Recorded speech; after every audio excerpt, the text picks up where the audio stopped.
King's Dream Entertainment. Ruslan. All right, guys, today I got a special guest for you. This man has built multiple YouTube channels with millions of subscribers.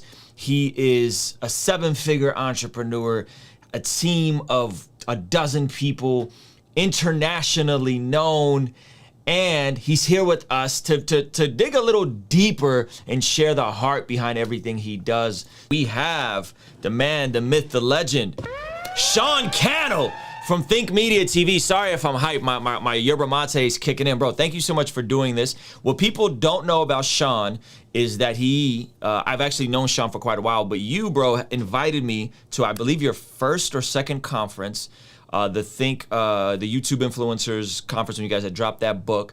And you may not remember this, but at that conference, it was the first time I really believed that YouTube was a viable career options. And I was definitely dabbling and not dominating. And you encouraged me to make sure I sat down with vidIQ and to get the resources I need, bro. And I remember you saying, like, bro, I see your thing taking off and this is gonna be good for you.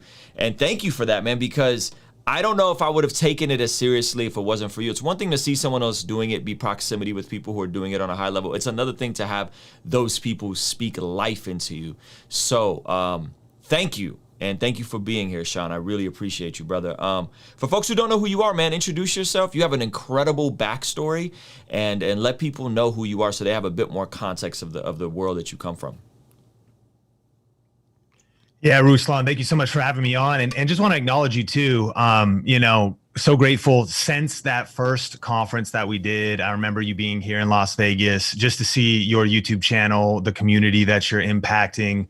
Literally just so grateful for your life, your ethics, not just your hustle and putting out great content, but we need more kingdom entrepreneurs and creatives that are living by the Bible, that have a biblical worldview, that are actually really following Jesus, that are making disciples, that are loving on people, that are challenging people, that aren't perfect, but that are leadership examples. We have a lot of challenging, leadership issues right now. And so just thank you for being a leader and thank you for being a friend. And I'm so grateful to be able to get to hang out with you and your community today. If people are just meeting me, today I have over 2 million subscribers, over 150 million video views. Sheesh. I've built this team of 13 people on Think Media, have another business with my friend Benji, the co-author of YouTube Secrets. And I've just had all this crazy stuff happen. And it seems super weird because I'm just a small town kid, college dropout, started shooting videos in my bedroom, grew up in a small town, Marysville, Washington, actually Arlington, Washington. And then in 2003, I started volunteering at my church. Jeff Morse, pastor of Rhythm Church today. Yes. You guys hear us talk about Jeff all the time. So shout out to Jeff Morse. Amazing. Right. And that was your youth pastor. Yeah, that's so cool. I showed up to his youth ministry. There are 16 kids there. I was an arrogant, selfish, prideful young leader, interning, thought I knew everything. I didn't know anything, but I did show up at least to serve. And he said, here's a video camera and here's Adobe Premiere 1.0, like literally Creative Cloud. But not even Creative Cloud. There was no cloud. There was the CDs. And I started to edit video, and your first videos are your worst videos. And they were for our youth group on Wednesday nights. And man, it's so crazy to think about what's happening, but even just a niche story there, I would shoot minute for minute on a Canon HV20 with a Firewire cable on mini DV tapes. And I'd record like an hour of just random stuff for video announcements at youth group Wednesday nights. Then I'd have to capture it minute for minute over a Firewire cable, edit it in Premiere. When I first opened it up, there was NTSC and PAL, and I knew nothing. And YouTube hadn't even started yet.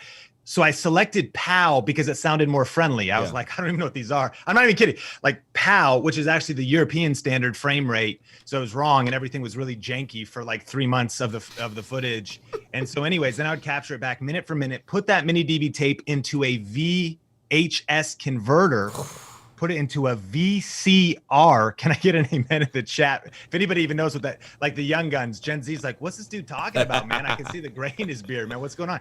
And so I put the VCR, the VHS, and then we play it on a projector on Wednesday nights. And so, man, it's just been a crazy journey. God's been good. And a lot of ups, a lot of downs, and just grateful.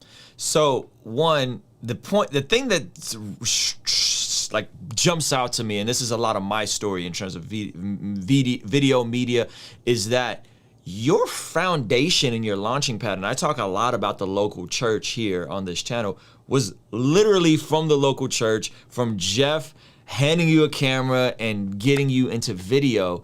And how many people could potentially be missing out and stepping into something, learning useful skills. Like at the time, you didn't probably envision your life playing out the way it did, but this skill of video that is now, I mean, I think it's going to be mandatory to know video in most jobs pretty soon here, right? But that skill of learning video from the local church, I think, is such a testament to how powerful the local church can be. Can you just talk about that a little bit in terms of how essential that framework was initially with Pastor Jeff? Again, shout out to Pastor Jeff from Rhythm Church.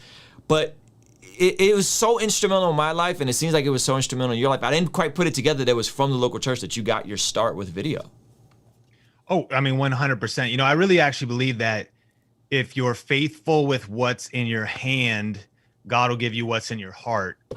And I didn't know, I mean, like, did I see I didn't know anything. I didn't like see, YouTube didn't exist. So I wasn't like, this is the plan. This is what I'm going to build up. This is, I just made one commitment, and that was to stay planted in the local church. But there's a couple other things.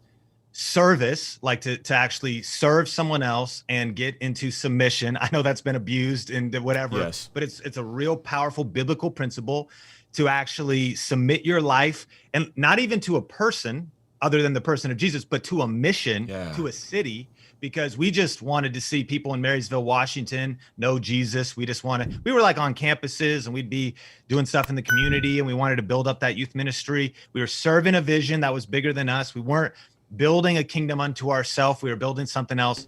And that forges, I think, the character necessary, because I mean, you're talking about the skill sets. That's one piece. There's a lot of places you can learn skill sets, but without question, where I'm able to be today, and you know, by God's grace, where I'm able to stand faithful in my marriage. You know, this can offend some people sometimes, because sometimes people say easy for you to say you're successful or now you have money.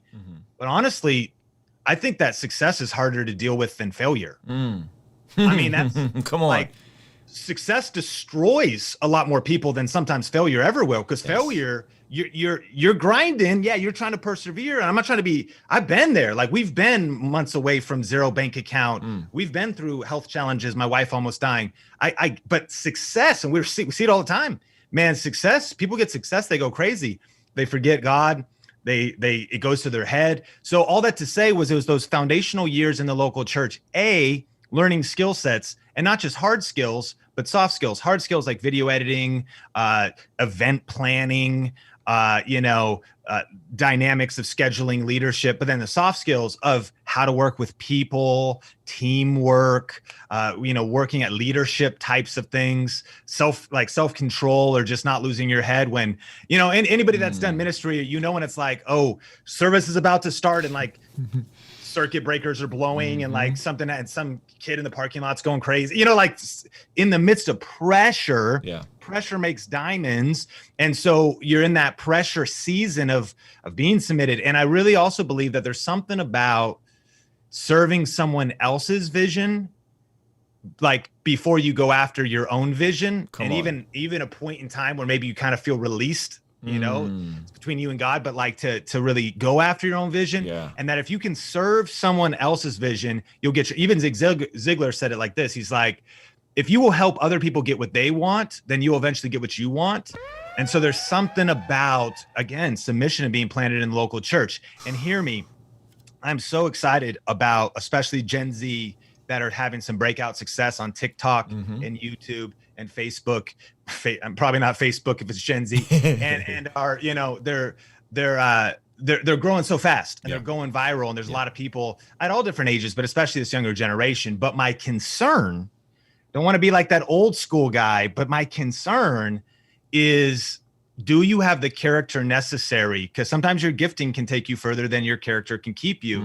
And it was sort of like all those years in that church. And then I moved to Las Vegas, and I served another church for like another 5-6 years. Like, I just am so grateful, because that was foundational character development as well as skill development that is unquestionably connected to everything that we're doing today. Man, gosh, that is so good. And I think folks miss how that all works together. Soft skills, hard skills, community, fellowship, submission, serving somebody else's vision. I think a lot of us in this space have walked through this in a realistic fashion, and then folks see it and they think it happens overnight when you're talking decades. You're talking decades of commitment, decades of work. So I love everything you said. And I don't mean to switch gears hard, but I do love to, I want to tie this in because this is a age-old debate, and you are someone that's unapologetically Christian. I mean, to the point where like Mike Winger knew you were a Christian, which I thought was rad, right? So shout out to Mike Winger, Pastor Mike Winger. And you know, Jesus is the reason. Anyone who's been to your live events, I think is fairly clear. And I think people who know. However, Think Media, the way you guys have built it, you didn't lead with your faith, right? And so the question some people raise is like, well, how does someone not lead with their faith, however, is a Christian?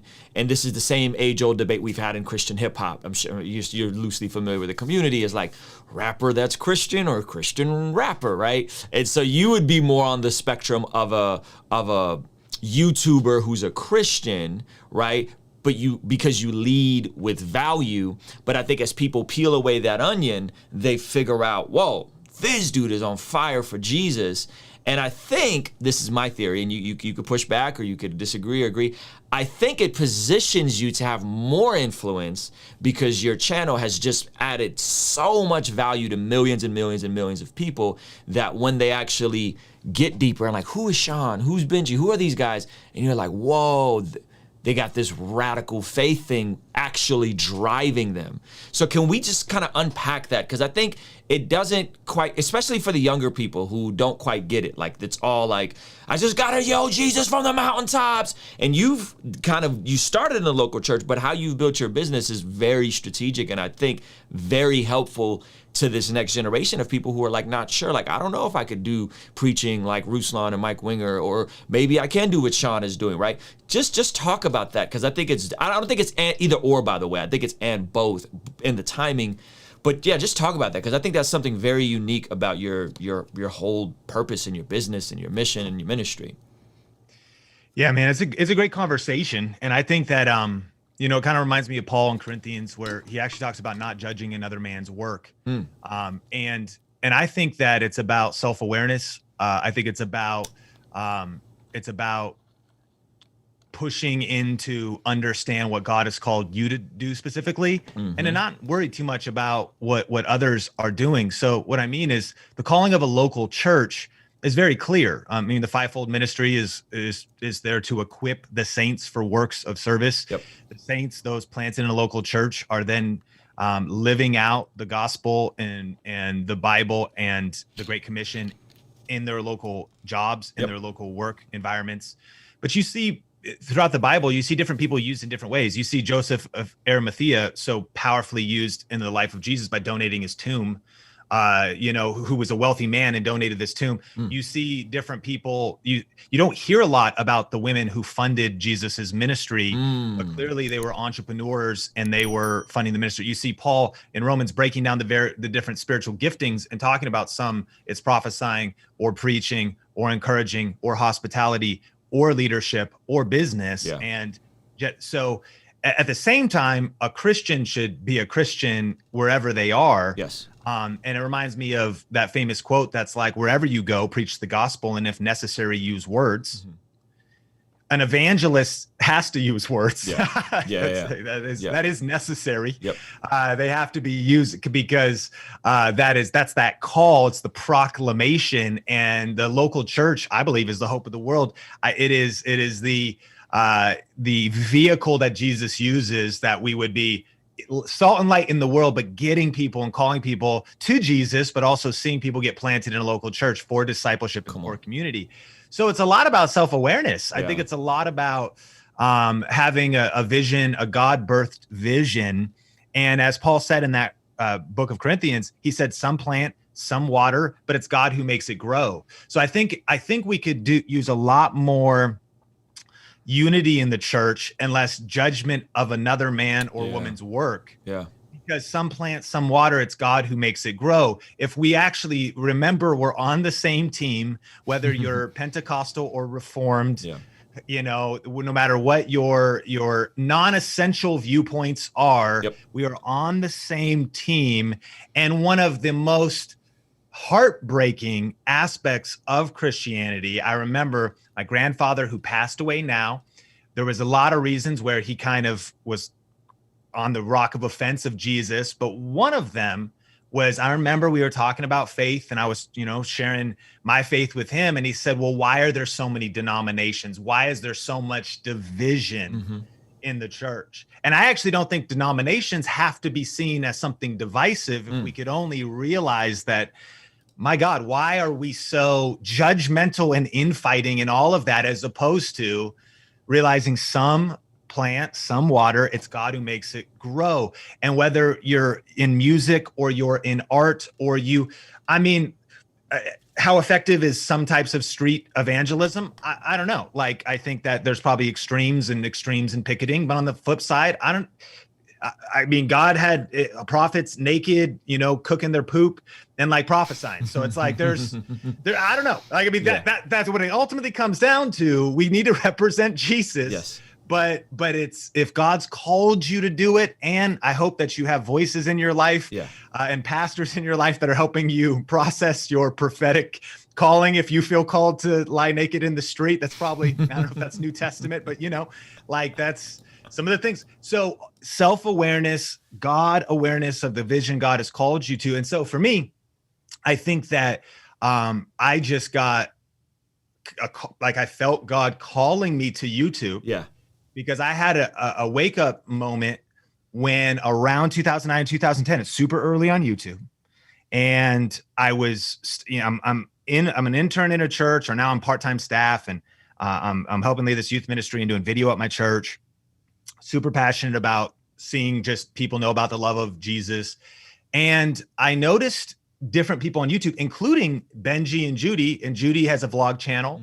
And then at the time I was looking at somebody like Rick Warren, who wrote Purpose Driven Life, right? And Saddleback Church. And I don't know, like making up numbers, but let's say it was like he'd have 30,000 on a Sunday listening to him preach or something like that. And I remember it's like 2009.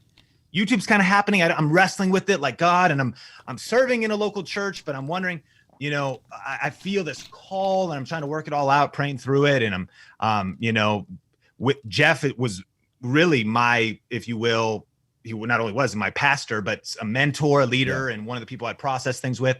And I was like, okay, so Rick Warren, fill in the blank pastor, mega church, doesn't matter the size, but can reach 30,000 people for maybe 1 hour, probably 30-minute sermon per week. And if they don't plug into anything else in a 7-day time period, they're getting about 30 minutes of teaching and the word and discipleship. But then I looked at my friend Judy at the time, who had a daily vlog, and it was at the time 7 days a week, and it was 10, 20, 30 minutes a day. It was these like long vlogs, and people were watching it, hundreds of thousands of people. At the peak, it was something like 100, 200,000 people. And I was like, my gosh, YouTube is a mission field. Not only that, it's actually a discipleship tool. Because what is discipleship? It's actually teaching somebody how to live. Yeah. It's not just a creed. We need the creed. It's not just words, it's lifestyle. Yeah. So I started to even think from a vlogger perspective, well, you're actually showing people how to parent their kids, when you really document your life, you're showing people how you react under pressure. I mean, it's kind of up to you to film what you're going to film, but that is actually an opportunity to really model a particular lifestyle. And then I started to realize that so many people on YouTube were discipling nations, not necessarily with a biblical worldview. And some of the most influential people, in fact, the exact opposite, had people hanging on their every word, learning about how to think about sex, dating, relationships, money, selflessness versus service, leadership, values, worldview was being transferred through YouTube. So I realized, man, it was not only a mission field, but it was a tool just like money or social media or YouTube, not good or bad, just a vehicle, a medium. It's how you use it. And I just felt this pull like, man, I know I'm supposed to do like something in that arena. And that was sort of the seeds of what led to what we're doing today. And so then saying that, I am to try to land the plane on the long conversation is like, is that I think both are needed, meaning overt ministry, kind of what you're doing, Mike Winger, what he's doing, where this is a tool to teach the Bible, to like Trey Van Camp's doing. He's got his Tuesday morning prayer. I love when he's doing that. Like, this is a time to use it for what the church, I really like. It's an extension of the church. Prayer, discipleship, ministry, the word, community. Not trying to debate the, whether like if that can happen online, but but it's, if it has to during a pandemic, it's an awesome tool to have. And so it can be used for those things. But on the flip side, I'm passionate for both. We need more believers that are at the top of their field and striving to be at the top of their field, that are just DIY clothing stitching people, artists, music, camera reviewers, that can over time be some plant, some water. It's God who makes it grow. And that just feel that call to be in a space and to be salt and light and to be a city on a hill. And so I felt that while every aspect probably of Christendom, we all need work by God's grace, of course, like we're imperfect people. But I felt that I was like, there's a lot of people in the church, like everyone in the church wants their own mic. Everybody in the church wants their own. I saw you on somebody on Instagram where he's like, if you don't get invited to the table, build your own table. You remember that? I saw your comment. I was like, that's right, build your own table. Like, so everyone kind of like, all my peers, like they only wanted to preach. They only wanted to, in the church, it was like, give me the mic, let me preach. And I was like, man, there's this whole place out here. Like, go build something for Christ. Like, go build something of influence and then proclaim that family is the most important thing. And that faith is my foundation. And that I want to treat my team right. And that I'm not a perfect leader, but that we are not just about, nothing against Ferraris or anything, but we're not just about opulence, but we're about the kingdom. We're absolutely about building wealth, but it's prosperity for a purpose, because that's biblical, and to stand for biblical values. And and I am bold about my faith, but I don't feel the need to name it, Think Media Jesus Fish, or like, whatever, like the Fire and the Wind CameraReviews.com or something. Because sometimes we feel like we just have to plaster some things that can even be cheesy. And mad respect to like local painting companies that are named like, by his stripes, we paint houses. But like, ultimately, for me, it's about, I think we just need more people in culture. And it's been very intentional and ever for the last 15 years and being discipled and thinking about things. And I hope to raise up and see more people and inspire more people to take territory on TikTok, Instagram, YouTube, and to be bold. And sometimes I think that a religious mindset and that even our inside the church worldview holds us back from that in some way. That is so good. I think when you talk about all of that, what I think is YouTube being a tool, money being a tool, influence being a tool, all these things being tools, impacting people in culture. And ultimately, we're talking about we're talking about revival in a way, are we not? We're talking about the gospel going forward in different ways. We're talking about resource. We're talking about impacting people. And a lot of this does equate to value. That's kind of what I'm gathering from you, right? Whether you're being overt or covert about your faith, it's about value and it's about helping people. And so I think because you guys have added so much value in a strategic way where you didn't make your faith as an entry point, somebody had to agree with you theologically to receive value from you. No, you just gave value, right? You just help people, and therefore you've been able to reach a lot of people. And then, and as people are getting to know you more and more, they find out about your faith. So I think that's incredible. And then that's also positioned you to do a lot of really rad stuff behind the scenes that you're not necessarily singing, and telling everybody about, but the resource to help local churches and to do all that kind of stuff. I think this is the part where people, especially young people who get really zealous, they miss the tangible, practical side of, hey, if you are phenomenal at something and you go and you build a product that's just incredible, top to bottom, right? And you make something valuable and you make yourself helpful in the marketplace, you will make a profit, and that profit can go to further the gospel and help people, even more people. And I think sometimes we don't understand that, and a lot of Christians take on this persecution complex, and the world's out to get me, and if I'm a Christian, then everybody has to hate me.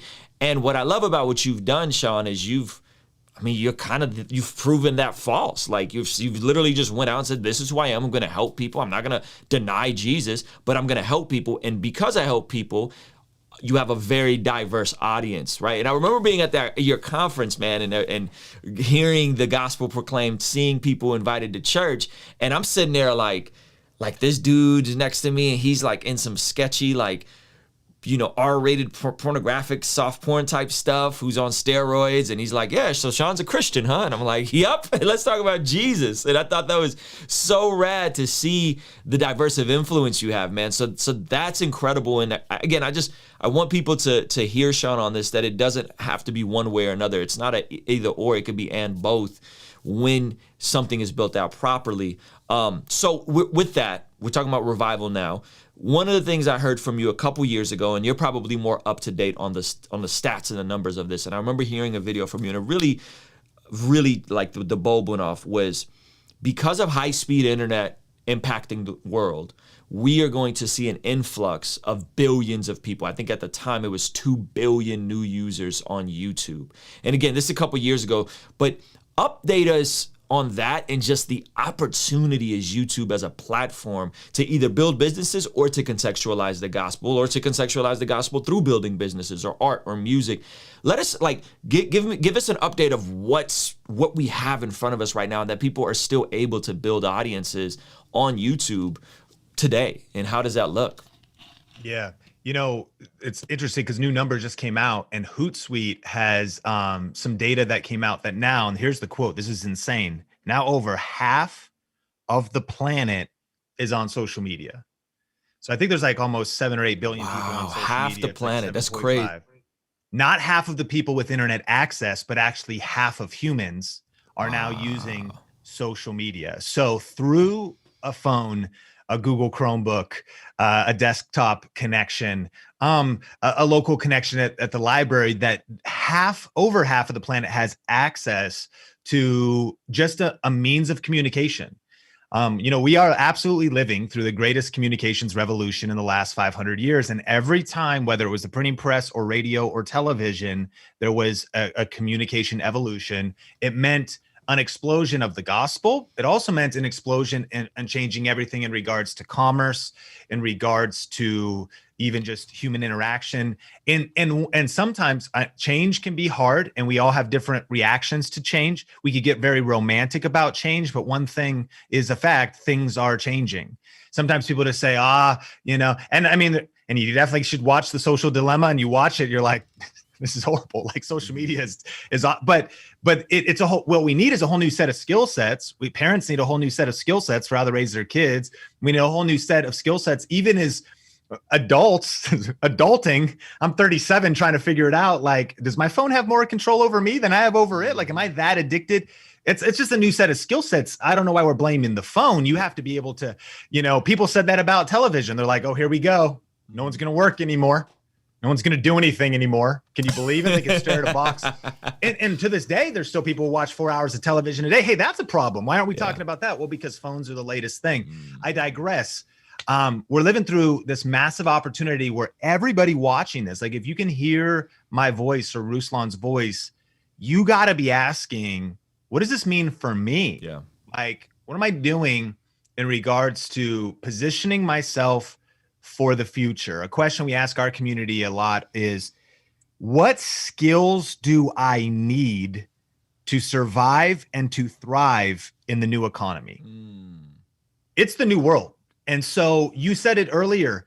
You said, I don't think video is even optional anymore. I agree. It actually doesn't mean that if you're listening or watching to this, that you have to do video. But if, like, you're a business owner and you're not planning out the media arm of your business, of who's running social and multiplying your content on YouTube and social media, it's 2021, man. Yeah. What are you doing? Yep. And if you just, it can happen at any generation or any level of potentially complacency or comfort in our churches, in our ministries, in our businesses. No, you got to lean into this and be figuring out. I mean, every artist listening to this right now, music, graphic designer, and even any extension of that, if NFTs are here and coming, like it's a thing, it's going to disrupt and change everything.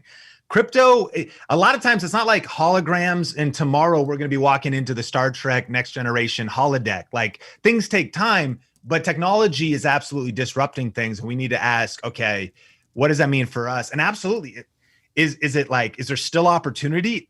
Ruslan, this is just getting started. Yeah. Like we're still in such the early beginnings of what this all means. I have no idea what it all means. I just know that it's a major, major wave. More people are still coming online. You take Mr. Beast, the largest YouTuber, and he also talked about even just YouTube.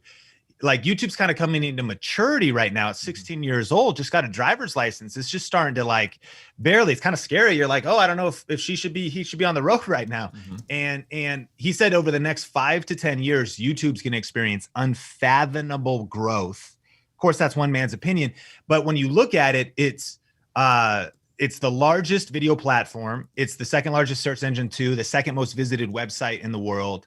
And they have the largest technological infrastructure in terms of being able to load videos quickly on phones, computers across the board. And they also have the biggest library of content. So the dominance and how far YouTube is out front, could somebody come and take their lunch? Maybe, but probably not. Amazon bought Amazon Tube and a couple variation URLs. But even if they were to try to implement and follow in YouTube's footsteps, you wouldn't be able to migrate the attention or build the back content library that's now 16 years old. So YouTube is like this freight train, Snowpiercer, niche reference. This YouTube is like this, freight train that is just going crazy. And you should jump on. I mean, I think you should ask how to get on. And one story that's super interesting was, I think the pandemic just shined a spotlight on how true this is for different industries. In fact, all the numbers in terms of e-commerce, people shopping online, people watching, adult media consumption doubled during the pandemic. And it's not like it went back. It actually like just reestablished new habits. People started learning. My mom didn't use Instagram stories until the pandemic happened. And then, we had a son, we have a 5-month-old. So now she's like, it went away. I only got to see it once. I'm like, Mom, you can watch the stories. But, it forced people into the future. And what scientists told us, the data scientists, is that it actually was about a 2-year acceleration in terms of adoption of social media, YouTube, and online content. But I did coaching with the pastor, 2 campuses. He's, great guy, also doing some leadership stuff. And he says this to me, Ruslan. He's like, Sean, I'm going to be honest with you. I hadn't even thought about YouTube or really being online until the lockdown happened. Wow. And I was like, fair enough. But then I was like, wait a minute, bro. Like it's March 2020. I mean, from the guy, again, I realize I'm like deep drinking the Kool-Aid. Yeah. But like not that deep. Like, I mean, it's March 2020. There's 2 billion monthly active users. Like, but it just kind of speaks to where we can be in terms of our mindset. Yeah. Well, things are good. I'm doing the day-to-day church stuff. I'm focused. I'm head down. And it wasn't really until, like Mike Tyson says, everyone's got a plan until they get punched in the mouth, right? It wasn't really until pastors and potentially business owners were like, oh, shoot, have I been building my online presence? Hello. Have I been developing the skill sets of online marketing, personal branding, positioning online? Not just doing social media, but really mastering the platforms, not just doing YouTube, but really understanding how it works. And while as shocked as I was, it actually sort of revealed to me that, wow, this was kind of a wake-up call that we've been through and an opportunity. And whether you've been doing it, you're just waking up, whether you are just now thinking about starting to really lean into what it means to be online and to use social media and to market a business or a church or yourself. I know that as Christians, it gets weird because people struggle with humility and self-promotion and whatever. But like this isn't a heart issue. This is the infrastructure of society issue. Yes. You know, probably a local business was like, well, I'll get a billboard. But like, I'm supposed to put my personal brand online. Yeah, dude, like this is not a judgment of your heart. Yeah. This isn't like that's between you and God. This is like a means of survival, because if you don't have a strong personal brand, or if you haven't branded your business, or if you haven't branded your church, I'm sorry, this is not irreligious. Even on Yelp and Google reviews, you are not relevant. People can't find you.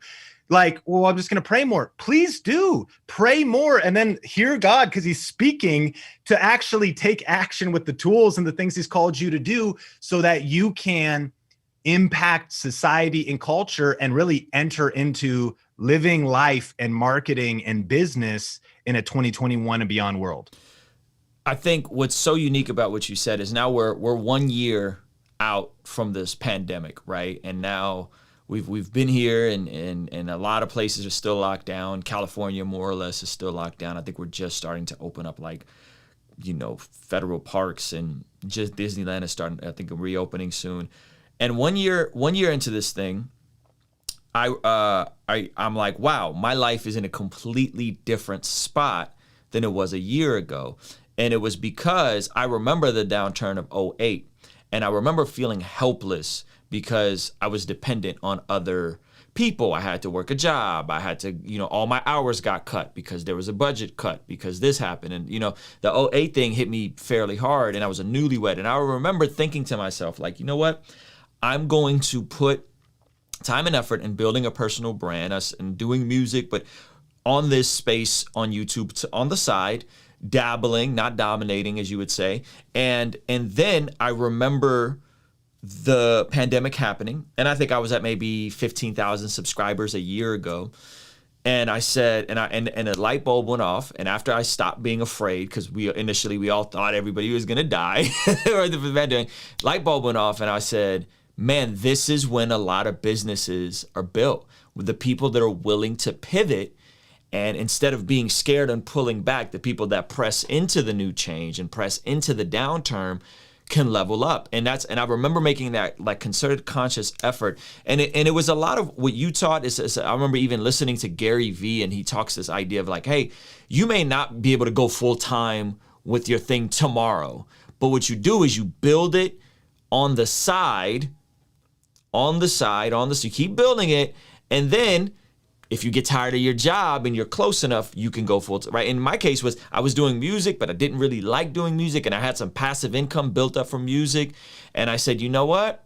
Let me hit the gas on this YouTube thing. And I did the thing that most people recommend not to do, which is multiple uploads a day, multiple live streams a day, because I thought that every subscriber wanted to watch every video. And that's just nonsense. Most people watch the videos that are relevant to them. So I said, I'm going to approach this thing like a network and just really hit it hard. And it was about a year to the date where I started this whole new format. And I think because I kept something on the side, building it, uploading once a week, twice a week, it allowed me to really go all in on it. And now it's my main revenue stream, and it's completely revolutionized everything about my life and has me an actual like vision of hitting some of the goals I want to hit. And so I love the way you describe that as like, hey, this isn't something that happens overnight for a lot of people. There are some people that, you know, maybe they know somebody, maybe they know the algorithm, maybe they really understand that retention, all this, they get it and they could grow fast. But most of us are going to sit here and work on something on the side until it finally takes off. How long did it take you, if you could go back in your head and tell me like those big thresholds that happened for you, 100,000 subscribers, like how long did that take you, or your first 50,000 subscribers from when you first started? And you started kind of in the review space, right? How long did those first thresholds take? It was years from what I recall. But talk about that a little bit, from where you started to how long it actually took for it to be a reasonable income for you and your family. Yeah, I mean, for me, that's one of the reasons why we feel so passionate about what we do today, helping people with YouTube, because I wandered in the desert 40 years, so you don't have to. You know, it's like the first YouTube channel I started was for my church in 2007. So that was an early head start. It was a 15-minute upload limit. There was no live streaming. There was no bandwidth for any of this. And so I did that for a while. And then, our church went sideways. That's a whole nother story. And Jeff was like the executive pastor at the time, and I was on staff, and we transitioned off staff, and we found ourselves in a small town. We didn't know what to do. And I love being around Jeff because honestly, he was like Jonathan and I was his armor bearer, right? And it was like, are we going to just like think that we're grasshoppers in our own eyes? Or are we just going to like go see if we can take on these Philistines? You know what I mean? Like, let's do something, dude. Like, because literally when our church fell apart, we had no connections. There was not even like social infrastructure the same way. So we started this thing called Think International, and we just like did something. We just started to build something. And what's so interesting is it impacted a lot of people. It equipped leaders. We learned a lot, but I think that's the other, you could argue that it was a failure because like today it's just paused. It's just sitting there. But I really believe, as John Maxwell says, sometimes you win, sometimes you learn. And so I have like 4 failed YouTube channels on the way to my successful ones, but none of them are failures. They're the reason I understand YouTube so well because I've made so many mistakes. We uploaded over 250 videos on that channel, learning things, learning how to title, making thumbnails, learning content creation, etc. At that exact same time, the only reason Think Media, like what's the meaning of Think Media? Is there some big meaning? The only reason it's called Think Media is because we called Think International, which was like a faith-based leadership channel, because number one, we thought Think skateboards were kind of cool. We thought, if you could change your thinking, you could change your life. Like God can do abundantly more than you ask or think. And we'd been to Canada, so we're like, we're international, like Think International. So we have this Think International. And then I was like, well, I need a place to talk about camera and media and different things like that, cameras and the gear, and even how I do this, because I was super early stage. So I just started Think Media as a separate thing. But that was number 4 on the list. Think International. I'm doing it with Jeff. I started a business called Clear Vision Media. That YouTube channel still exists. It was just a portfolio of my wedding videos. And so I was uploading there. And then I started Sean Cannell, which is, hear me, this is the mistake a lot of creatives make. A lot of creatives, all of us, we're multi-passionate. We go, well, how am I going to like segment things? Let me start 15 YouTube channels. Like I'll talk to people. What are you working on right now? I'm writing 3 books. You're writing 3 books? Let's write 1 book. Like, you know what I mean? Like you talk about the longer path. Like if you try and chase 2 rabbits, you're going to end up catching neither, or it's going to be so exhausting because you're going to chase one forever. You're sweating, you finally get it. Then you got to go and chase the other one. And that's kind of what I did. So I have all these different YouTube channels. And even though Think Media it had the most potential, it's what blew up today, I got distracted or just started working on different things. So I focused on my personal channel for a while, because I kind of like wanted to be a vlogger because that's what people around me were doing. So I remember Benji sent me a camera. So my wife and I, while I was working full-time at a church in Vegas, we vlogged for 60 days straight. About killed myself because like 7 days a week while I had a full-time job, editing at night, learned a lot. All of it was learning though. And I uploaded cooking videos on that channel and random stuff. In the midst of all of that though, I was figuring out how videos can rank on YouTube and how to make money with affiliate marketing. And it was like, today I talk about cameras, that's one way, but I mean, I was doing videos like gift ideas for him because I was like, wait a minute, I'm learning video SEO, meaning if someone types in something like gift ideas for him, what do people search for? Like understanding humans and how they use YouTube. Then my video's showing up on the other side, and it's around Christmas time and online shopping's going crazy. And this is like 7 years ago, right? And I'm going to go around the house because I'm a him and like get him some like headphones, get him a book. And I just like picked up some stuff and put links in the description. To this day, this video has almost 1 million views. Wow. And I started to see, okay, when people click those affiliate links, I get a percentage. So then I was like, gift ideas for him, gift ideas for creatives, gift ideas for men. My wife did gift ideas for her. And I made all these gift ideas for I made like this whole series. I was doing that. I started reviewing like desk lamps and just kind of just figuring it out. And today I feel like I have fierce clarity and I help others achieve the same. It's because I pushed through so much confusion, having like wins along the way, but it wasn't all, fully making sense. And eventually I realized, if you will, my sweet spot, my genius. And that was, dude, I've been doing video since 2003. Like I'm good at video. I'm good at cameras. I'm good at lenses, and I can help people with those questions. In fact, back in 2009, I took out a loan to start my media business, and I wasted probably half of it on just gear I didn't really need. I'm sorry, Dave Ramsey. I didn't mean to. And so I I just wanted to help people like get this, not that. Like, you don't need this, you don't need that. And I just started putting my answers online. And eventually I built a 6-figure income from talking about tech, cameras, gear. And so you asked the numbers. 2015, towards the end of 2015, I had 16,000 subscribers. Wow. Short story, October 2015, I had 3 freelance clients. One was paying me 2,000, one was paying me 2,000, one was paying me 1,000, $60K a year, living with my wife in Vegas. Pretty comfortable. Keyword, comfort. Sometimes comfort can be an enemy. Whew. I was working on my side hustle, but I had 3 clients and I'm doing stuff online. By this time, video influencers, Benji and I were kind of doing that. And then I was doing Think Media, but I was basically like having 3 bosses. Week 1, October 2015, I get a call, Sean, we gotta let you go. We hired some full-time staff and we no longer need your, I'm doing like YouTube and social media and some optimization stuff online for them. Okay, no big deal. It's only one $2,000 client. I can replace that client.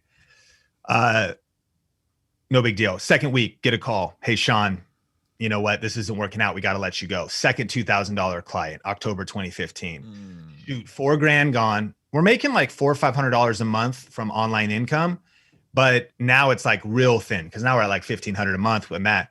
Third week, God is my witness, right? Bring. Client calls me. I'm like, I know what you're going to say. You know what?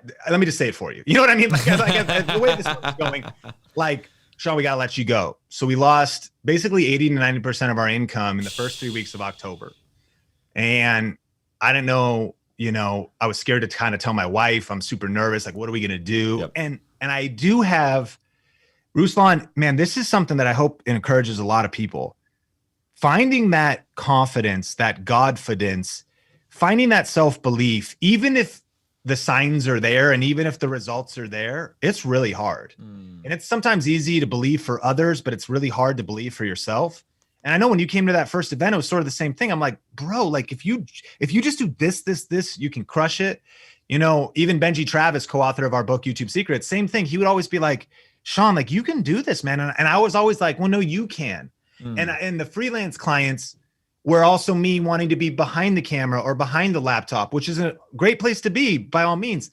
But sometimes you're actually scared to step out and do it. And so I'm like, what are we going to do? And I'm not seeing it. So I called David, a business mentor of mine. David, I just lost all my clients, man. I'm panicking. I'm freaking out. Now, a little bit about David. He sold a couple businesses back around the year 2000. Super smart businessman, independently wealthy.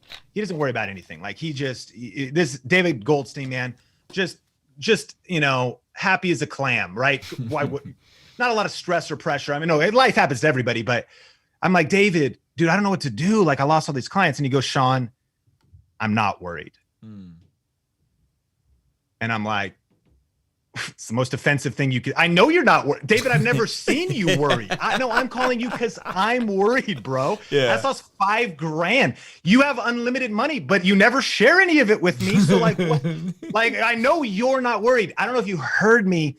I am worried, right? And he goes, no, but listen, I'm so glad he said this. He was like, bro, at some point, entrepreneurs have to jump off the cliff, but God just kicked you off. It's time to fly. And I was like, okay. And it was something like someone speaking that word into me was sort of that unlock, because I could have went and pursued other freelance clients and that would have been an okay path. Maybe that's the direction some others should go. But he was so right. And it was actually in that moment that for the first time, I was like, I got no clients. I got this YouTube channel. I knew exactly what to do. There was no shred of doubt as far as what to do next. And so I just got to work and I started to post as many, just like you got in that hustle mode. I was like, as many uploads as I can do, as many intelligent uploads as I can do, as many different titles as I could do, as much strategy I could do. I'm gonna just hustle. And I worked 50, 60, 70, 80 hour weeks, like November through the holidays. And it was good timing because online shopping usually 4 to 10X's your affiliate income. So by January 2016, the Amazon affiliate income I made was $4,500 something dollars. Come on. YouTube AdSense was like another 700 or so. So that 5K had been replaced 2 months later, to your point, built on the fact that I was chipping away at my side hustle for the past 5 years before that. Yes. but it gave me the foundation to build up off of. I call it the 25% rule. When should you go full time? If you can earn 25% from your side hustle while you're working a main hustle, you've identified. Don't email me if you try this and like you end up homeless. But listen, if you can earn 25%, if you need $4,000 a month, and you're making an extra $1,000 a month from your side hustle after your 40 whatever hour a week job, what would happen if you go full in? I think some people jump too early. They haven't verified their side thing. But because I had that foundation, and then from there, Ruslan, it was insane. And it wasn't just knowing what to do on YouTube. From there, then it was team and online courses and events and everything that God had been birthing in my life and working out in my life for the past 15 years. Because then it was 16,000. We're at 1.6 million now. We have a video podcast, different things. It just started to build up, and a team that runs kind of the whole Think Media movement. And so anyways, and I want to encourage people, a verse came to mind, which was in Proverbs that said, a foolish son goes fishing during the harvest. But basically a wise son recognizes a season of opportunity. And I'm kind of butchering the verse. And that's not a verse condemning fishing. There's the importance of rest, of course. But I think what that tells me is I'm empathetic when people hit hard times. And if I could even speak a little bit to men and fathers and leaders and kind of business, but like, and if you need to get rescued, and you need rescue because you get blindsided by life, that's also what generosity in the local church is for. However, I think a lot of people sleep during the harvest and then they don't have anything to show when tough times come. They're not positioned for them. And I got crushed. My family got crushed in 2008-9, just as the same. And I think that was a blessing because you and I, basically, we just went through kind of the same thing. It looked different. And so we were like, I'm not going to do that again. And it was sort of gave us a whole different energy towards that. And by the way, since that time, for the last 10 years, I've been getting prepared. What I'm talking about is like Joseph, there was something about wisdom from God that was like, look, dude, there's 7 years of prosperity, but there's going to be 7 years of famine. And I think famine surprises families. It surprises leaders. It surprises pastors. You should not be surprised by famine. We're so surprised. That's going to be, since the foundations of the earth, it's summer, winter, spring, fall. Like it's these seasons are going to be happening. So if you're a wise son, you're not going to go fishing during the harvest. What does that mean? It means that I wanted to encourage everybody listening. Look, I get it. You got a couple kids and maybe a couple jobs or whatever, but what are you building on the side as just that God could give you, that you could, a little side income, a little something you have for a rainy day, a little something that might turn into your main thing or might just be something you put away because you realize that the getting is good right now. And what I mean is online, YouTube. Like you don't want, it's too late to start YouTube now. Like, bro, ship sailed, man. I mean, that's cool. You started like 10 years ago, but no, when's the best time to start YouTube? Well, yeah, back 2005 when it started. When's the second best time? Right now. When's the best time to plant a tree? 10 years ago. When's the second best time to plant a tree? Right now. It's like you got to just get in, start building something. And this is never overnight, but be preparing today for, if you will, the uncertainty of tomorrow. Always plant seeds today for the harvest that you want to reap tomorrow. And understand, like the farmer, that like that doesn't happen overnight. So it happened, Ruslan. It in a way happened overnight. Holy crap. Like all of a sudden, Sean just boom, like that first year, we ended up $200,000 in top line revenue for the company and already had a couple people. Then it was like 700, then it was like 7 figures. But even that was not overnight. Overnight success takes 10 years. It takes all of that developmental chipping away, the roots going down before all of a sudden it springs up in an instant. Like, whoa, look at all that. You're like, nah, dude, there's been invisible roots growing over the past seasons, preparing for everything that you're seeing today. That's so good. Okay, let's do some questions because that was a lot, and I know people are going to need to process this. So, you said 25%. If you can make 25% of your income, you didn't say this is an absolute rule.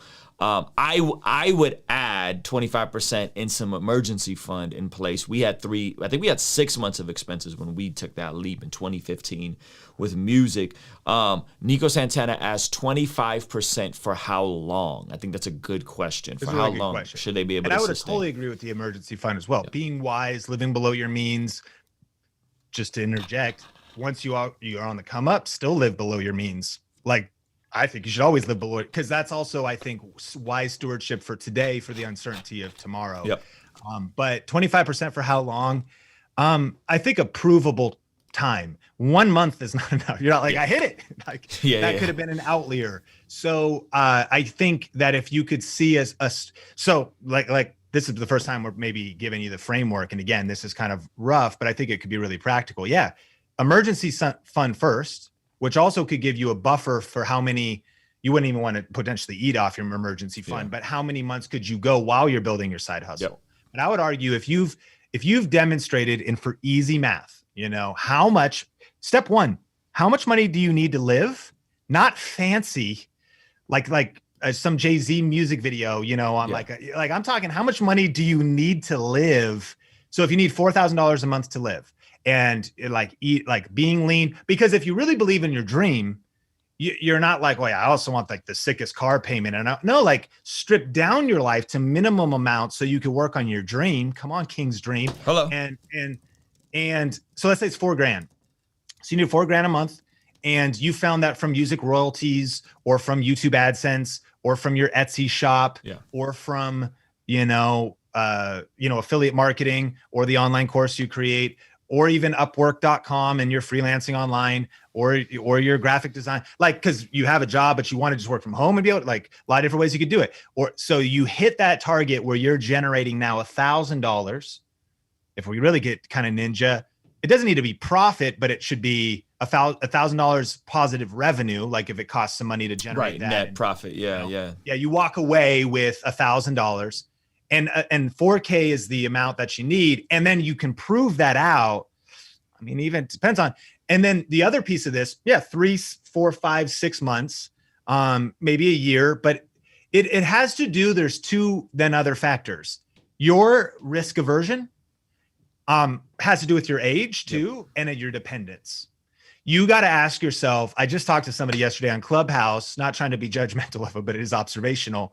And, we were talking about my journey, and back in 2009, Ruslan, my wife almost died because she had a chronic illness, and they installed a feeding tube wrong, and it filled all this. It would have suffocated her organs because all this food was filling up her body. So she's in the hospital for 6 days. And so thank God today too. Even we didn't think we'd be able to have a family.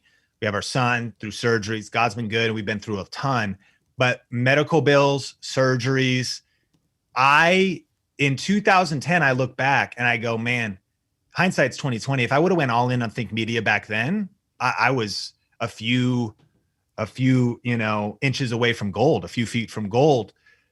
But I believe God directs our steps. And I learned so much in the next couple of years through going to work at a church. But I also went and was a director of communication at a church because of the salary and because of healthcare.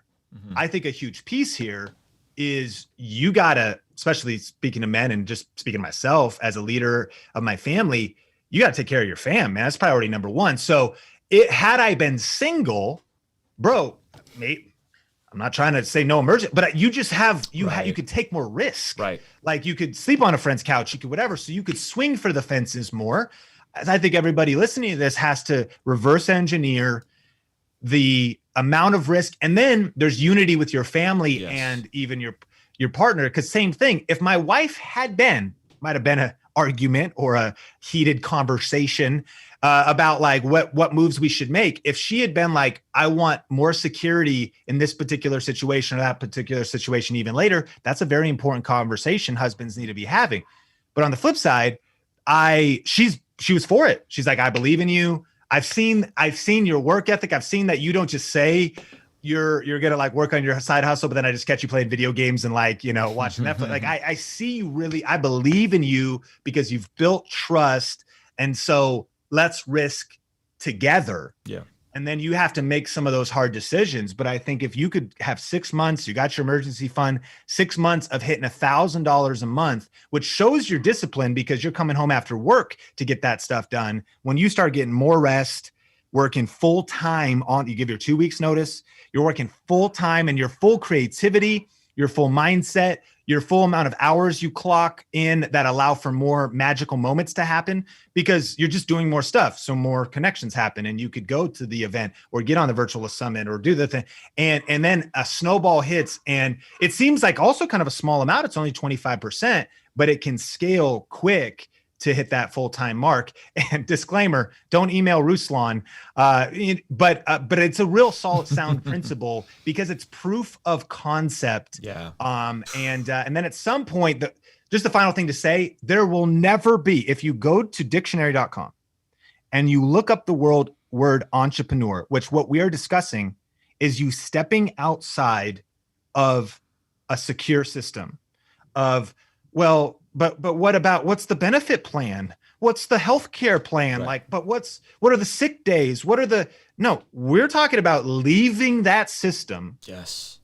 And the definition of entrepreneur on dictionary.com is someone who takes on abnormally large risk financially to pursue a business endeavor. Essentially, that's the definition. Therefore, you're never going to be able to do this if you feel like, dude, I'm still scared though, bro. I'm still like, my palms are sweaty, knees weak, mom's spaghetti, like whatever. Like, and I'm still nervous. I'm still like, well, you're in good.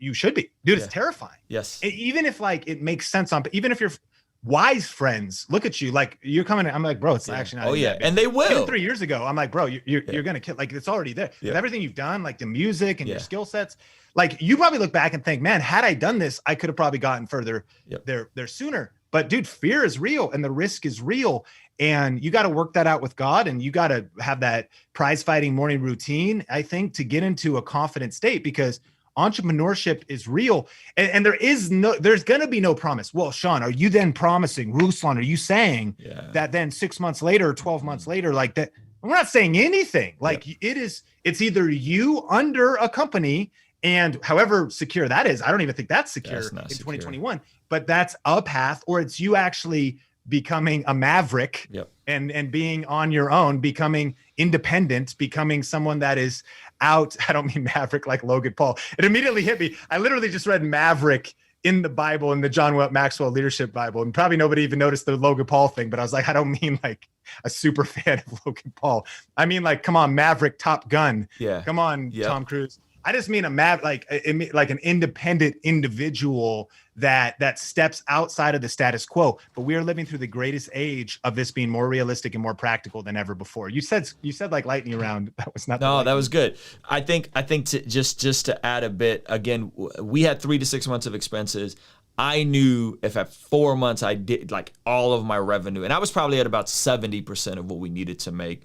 So a lot of people are asking, how did you get your wife on board? Sean already answered that. Like, 1, communication. 2, my wife saw that I was working my face off and I was willing to do whatever it took. And 3, if at 4 months we weren't generating what I had generated for the past 6 months, I was willing to go work for Uber or Instacart, but one thing I knew, and this is not like this is not a judgmental statement, but one thing I knew was I was, this is gonna sound bad, I was incompatible of working for somebody else. I reached a certain point where I was like, I just can't. Like, the opportunity cost alone of not doing your own thing to me was greater.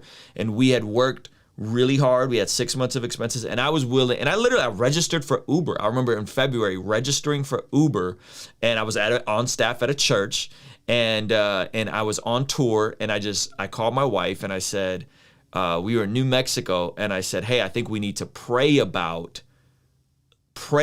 potentially leaving my job. The writing was on the wall that pulled my, I don't know if you remember, if you ever got this, Sean, but we got clergy pay where half your income was untaxed. Like, they pulled that from me. Yeah, I got clergy pay. Yeah, so they pulled that from me, and it was the best thing. They negotiated that into my salary. They're like, well, we can't pay you more, but listen, you get like a tax benefit. Yes, yeah. A lot of folks get that in the church. And I remember calling her. They pulled that. I was on tour. I could tell like the writing was on the wall. And I called her and I said, hey, I think we need to pray about possibly leaving the job and putting in a 2-week notice or just trying to transition. And she told me, there's nothing we need to pray about. You need to come home and put in your 2-week notice. This is my wife with a 4-month-old. I'm sitting here being a punk.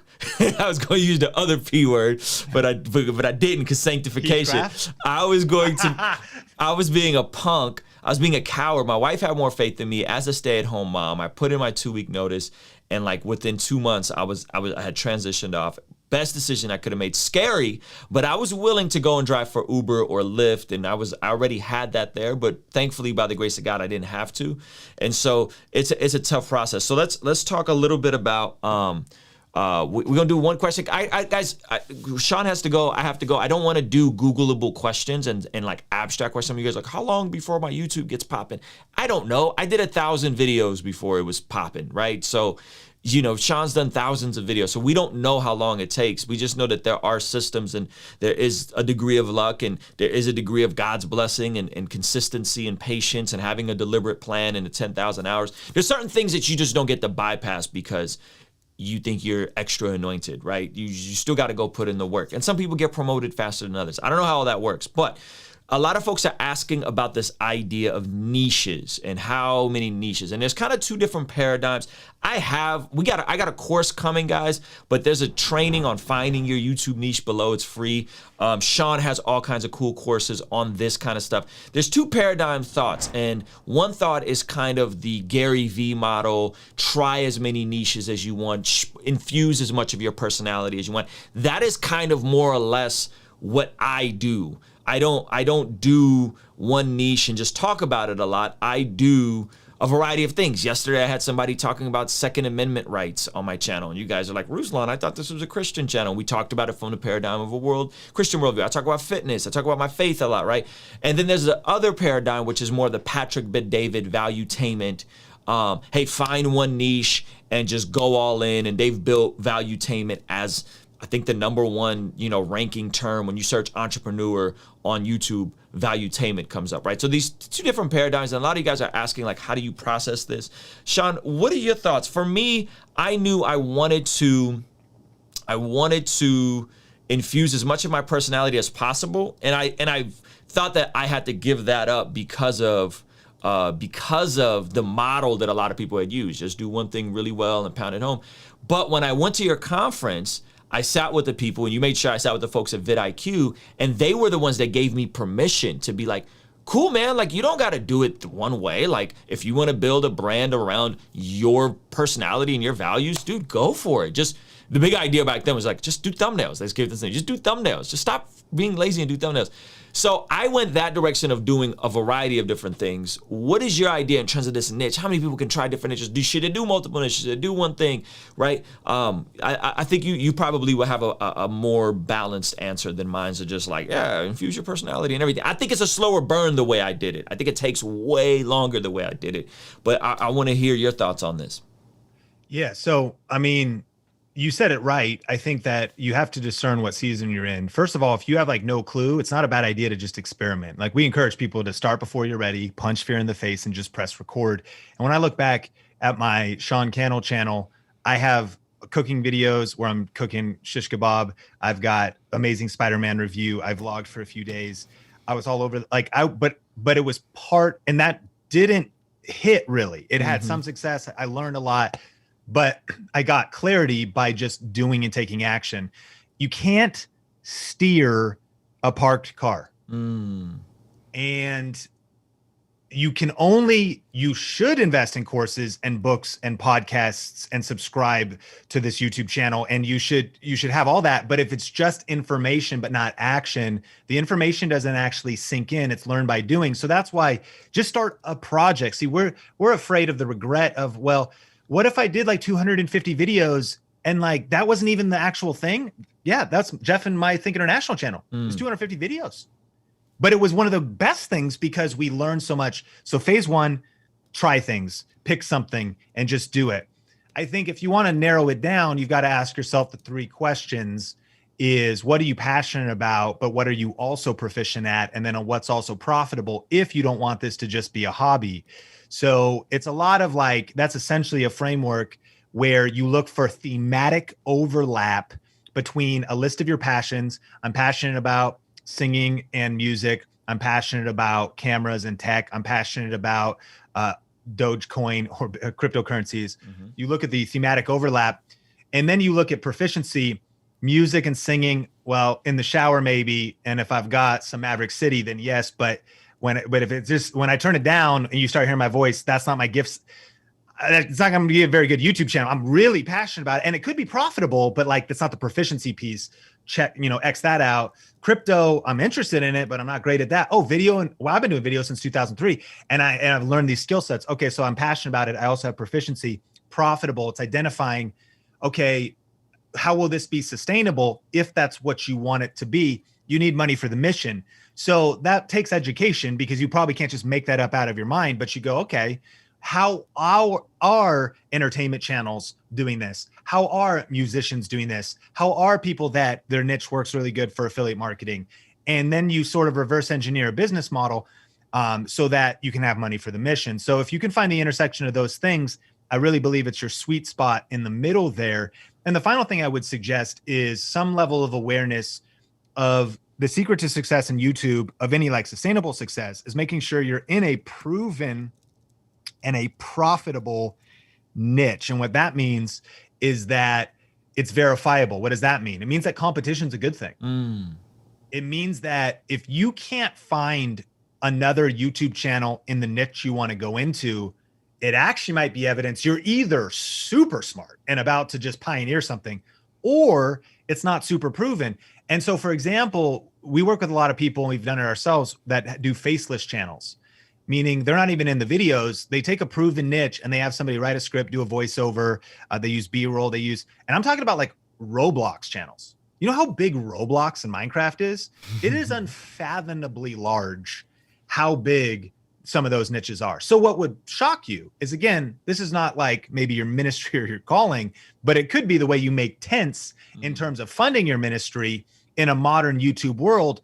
Is a profitable or a proven niche is a niche where there's a massive audience, and there might be massive competition, but there's just a lot of hunger and desire for that content. Personal finance channels do amazing. Crypto channels, they do well. Stock channels, they do well. A lot of different gaming niches do well. A lot of things in Christianity. People want Bible study. They want like a lot of things in chill hop music, competition there, but people are doing chill hop live streams all day long. Like it's proven. Is that something you're passionate about? My friend Roberto Blake just started a niche. He got a designer for all the graphics, and he actually got like a beat maker for everything else. And he's doing the live streams, and he started his own kind of chill hop as a separate deal. He's pioneering and bringing here's actually what I would say. Don't be trying to think something from scratch. Bring a fresh take or fresh excellence, or just a fresh branding to something. And the last thing, Ruslan, is it's not just niche like personal finance. It's also the audience. So what I mean is your niche might not just be, it's not like, oh, I'm just a personal finance channel. The niche is the group of people that you're talking to. And this is where you're not as variety as people think. People make the mistake of just variety. It's not random. You're talking to a particular group of people who are passionate. Like, I'm one of your super fans, man. I mean, like, just watching. You're right. I don't click on every video, but I'm subscribed. So I'm like, oh, that looks interesting. Oh, cool. I want an update on that situation. Okay, that looks dope. Okay, awesome. That guest is on, because it's like-minded people. I think of it like, pick a niche like a magazine, GQ magazine. Inside of GQ is fashion tips, is what movies you should check out during the summer, is drink recipes, and is advice on how to be a gentleman, and an interview with an athlete, and we can learn the principles on leadership and manhood. But GQ is for a particular person. So the variety isn't as random as an outside observer might have. Like, I just want to talk about whatever. What's the cohesive theme? And a lot of times the niche actually could be the person you're called to reach. And this is where you could really break out, because yes, personal finance is crowded, but if you were to create a channel as a single mom who's on the grind and hustling and really figuring out how to get a hold of your finances, as a personal finance channel for single moms, that thing just became like super powerful, because now it's the audience that you're niching down to, and the broad information of Graham Stephan, love him, is like, well, I'm not in Graham Stephan's situation, dude. I'm a single mom. I'm trying to make it work, but I'm also trying to save and invest. So now you become like the perfect answer to a smaller group of people rather than competing in even a broad niche that seems clear. And that smaller group of people can grow. That smaller group of people can expand. That smaller group of people can be bigger than you think it is. And I think that's the beautiful part about what you're saying, is that leading out of your niche is more so about leading out of areas of expertise and life experience, right? So there's a lot of stuff I don't talk about. I don't talk about physics. I don't talk about biology. Right? There's way more things I don't talk about, but I think what you're saying is leading from experience and from some degree of expertise. And if you can do that, then in there lies the ability to make a lot of content and reach a specific type of person that I think will really go deeper with you than just like the surface level. And so I love that. I think that's really that's really good. Okay, let's do one more really good questions. Someone said physics in the gospel. Yeah, I don't do a ton of apologetic stuff, even though I'm into it. I think there's channels that are better than me, or I'd rather bring those people on to talk about it. And the thing that proficiency, like you have to have self-awareness of your sweet spot. Yeah. And by the way, that's a huge unlock though. You can bring people on. Yes. So you can also be, if you know, GQ is like, are they just going to create a leadership article on, whatever, or are they going to interview Tom Brady? And obviously Tom Brady's going to come with weight. He's going to come like whatever. Yeah. And so the idea that also there's the knowledge, there's the results expert, but there's also the knowledge broker, and there's the reporter. And this is also in this kind of industry of creating even online courses. So the reporter is Think and Grow Rich. People think like the most famous personal development book of all time is Think and Grow Rich. And the Napoleon Hill was not the guy who built big businesses. He interviewed the guys who did. So that's the reporter he was reporting on. The knowledge broker, this is interesting. If you've ever seen a child, if you type in how to be motivated, nobody is ranking for like talking head, wow, they're such a motivational speaker. It's all compilations. It's a whole nother conversation about fair use of other people's content. Evan Carmichael chops up other people's content. We've all seen it. Dun, dun, dun, dun, dun, dun, dun, dun, dun, dun, dun. Tony Robbins is speaking. It's like Les Brown, Will Smith's like, you better, like they just put these compilations together. Yeah. Well, that's actually, you're chopping up and taking, you're the knowledge broker of other knowledge. And there's ways to do that in fair use. We don't have time to go into it, I suppose. Yeah. And then there's actually the results expert. And the powerful thing about YouTube and what I love about this industry is actually, imagine if anybody doesn't know Evan Carmichael, again, he'll do like Tony Robbins' top 10 rules of success, or Bill Gates or Jeff Bezos' top 10 rules of success. And he actually is making compilations of other people's content, but it's an original work because he's bringing it from diverse sources and he's actually introducing it. But think about it.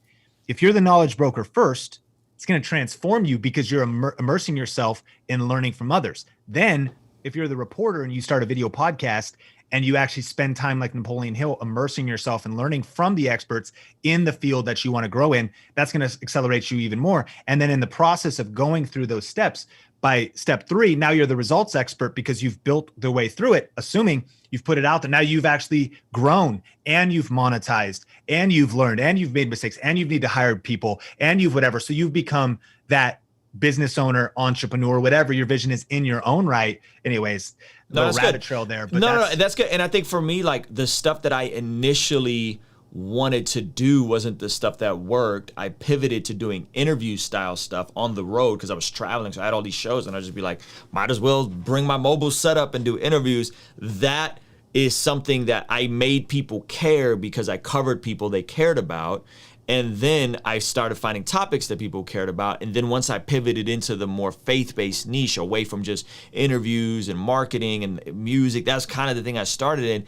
The faith-based stuff, just by and large, that's what people wanted to hear from me, right? It was just the way I thought about culture and, scripture and Bible. And so sometimes, like you said, it's not necessarily going to be the thing you are good at in the moment. It's you walking through a process of curating, of bringing on other voices, of building a business. And then on the other side, now we can talk about, hey, this is how you know, Sean built a 7-figure business, and you could do a course on that because you've built a 7-figure business, right? And the same thing with I got the YouTube thing. I built a YouTube channel, and there you do a course. So who you become on the other side of that is going to add immense value versus just jumping, because nobody cared what I thought about business and marketing, because I wasn't a great business person or a great marketer yet, or at least I didn't do it at a degree where people knew me enough to care. But once I actually built something, then folks started to hear about other things. So I think that's really good. I think that's really good, and I think that's way more pragmatic. But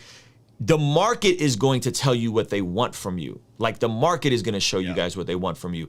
I can sit here and do all the business motivation stuff I want, but if that's not what people want from me, and then when I look back in hindsight, Sean, then I realize, man, there's few things I spent more time doing in my life than preaching and studying the Bible, right? I've read the Bible multiple times, cover to cover, doing the year plan thing and our Bible study. And so it was just like, oh, that's right. Like, I'm actually very proficient, and this is a need, and it adds value.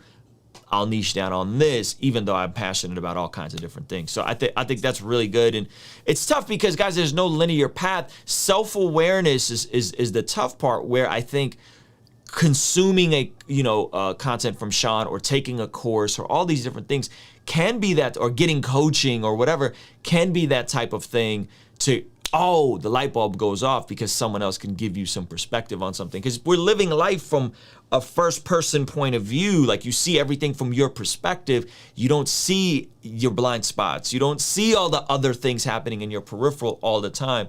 So I think that's why conversations like this are valuable, and what Think Media does is valuable. Cool, man. This is great, Sean. I mean, I can't wait to chop this up and get these individual clips. Do you have any final thoughts, any final words for people that are here that you can leave us with in terms of just this new space, the potential of leveraging technology, building businesses, revival happening on social, through YouTube? I think it's an incredible time. And when me and you talk, it's always like, we always geek out on how amazing it is. And I'm trying to transfer some of that to the audience that may be a bit more skeptical or pessimistic. So that ultimately is why I wanted Sean to just share this stuff, man. Because I think it's an incredible time to be a creative person right now, and to be a Christian in culture, regardless on which path you take right now. So final words, man. Yeah, I mean, final words. It just kind of makes me think of if I can go to the Bible, like, please. Matthew 5 verse 13, you are the salt of the earth, but if the salt loses its saltiness, how can it be made salty again? It's no longer good for anything except to be thrown out and trampled underfoot. You are the light of the world. A town built on a hill cannot be hidden. Neither do people light a lamp or put it under a bowl. Instead, they put it on a stand and it gives light to everyone in the house. In the same way, let your light shine before others, that they may see your good deeds and glorify your Father in heaven. I just want to encourage everybody listening to this. Like, you're following Jesus. He's speaking these words over you. You are the light of the world. Yes. You're a town built on a hill. And that's you. It's also us. That's why the Beatitudes was our Father. It's us. It's the local church. It's the collective of your crew that comes on to, don't misquote that verse, or using that verse, right? It's the greater body of Christ. It's the individual believer, but you don't light a lamp and put it under a bowl. Like, you need it to shine for everyone to see. And you got to deal with pride. Can be a real thing. Pride comes before the fall. You got to deal with your heart, like the desire for fame. These could be traps. Like, the seed is sown, and like fame and greed and things can choke out. So we got to walk out our faith with fear and trembling, as Scripture says. However, man who fears God avoids all extremes. Yeah. And I love, you just shared a message recently about extremes, and it's like, we just usually go to one side or the other. We could become flippant. Maybe you sort of just go, man, that believer kind of has that arrogance, or they just, I don't know if that, but the flip side is we just become super restrictive. We're heresy hunters. We're the pride police. And we think we social media is evil, YouTube's evil, or money's evil, all this. And dude, it's just extremes on both sides, and a man who fears God avoids all extremes. But listen, you're called to shine. And I'm here to say, YouTube needs you. Yes. And if it's not YouTube, Apple Podcasts, Spotify audio needs you. Instagram needs you. And not everyone maybe like, am I supposed to be the person?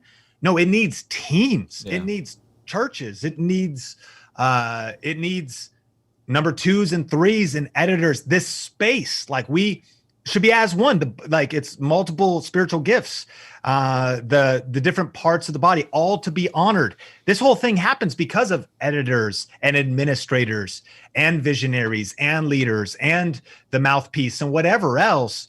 But man, we got to take the space, man. You got to get out of your shell, like get out of, from being hidden under a bowl and shine your light. Why?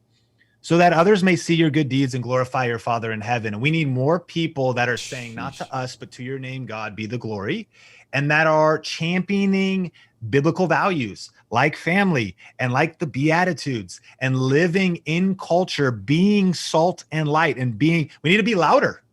We need to be more courageous. We need to be stepping out onto these platforms. So I just encourage people, punch fear in the face, punch perfectionism in the face, start building up your skill sets, and be patient because this stuff takes time. Take a page out of Ruslan's book, and that is, dude, it's been the ups, the downs, the grind, the different seasons, the willingness to do whatever it takes, the mentorship, the local church, the prayer, the fasting, This is it. We're not trying to say this is easy, but we're trying to say it's worth it. Yes. And if God has stirred a dream, King's dream, if God has birthed a dream and a spark in your heart and something in your heart, man, go after it. Don't wait, and get around people in your life.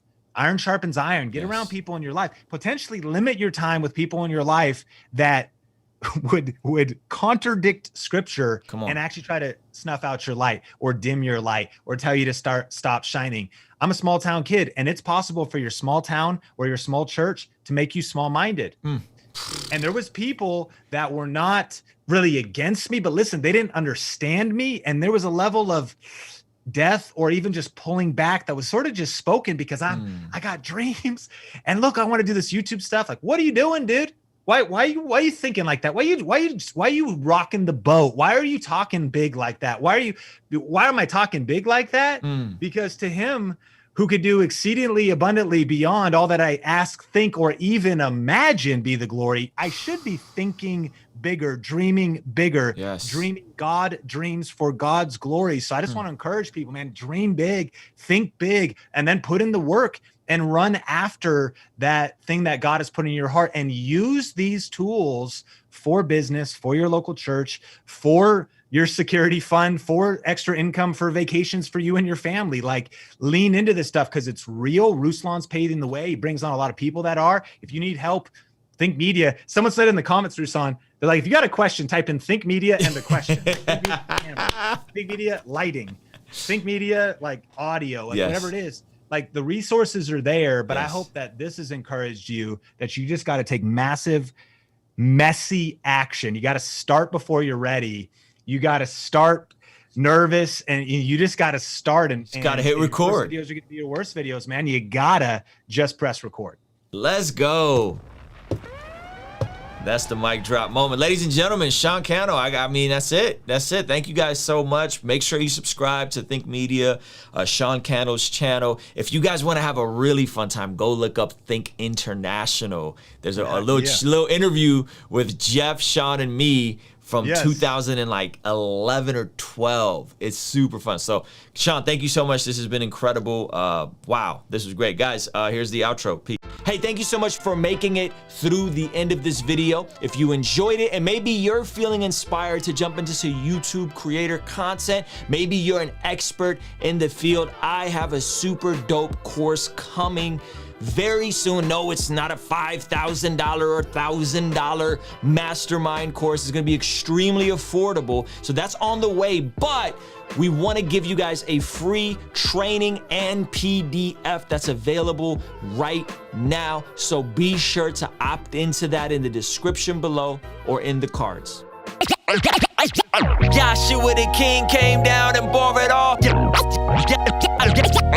Yeah. Conversations front of the fireplace. All of my mistakes, how do I erase? Wanna operate at a higher pace. Birth pain. a body to dilate on a first name basis with the worst plain face.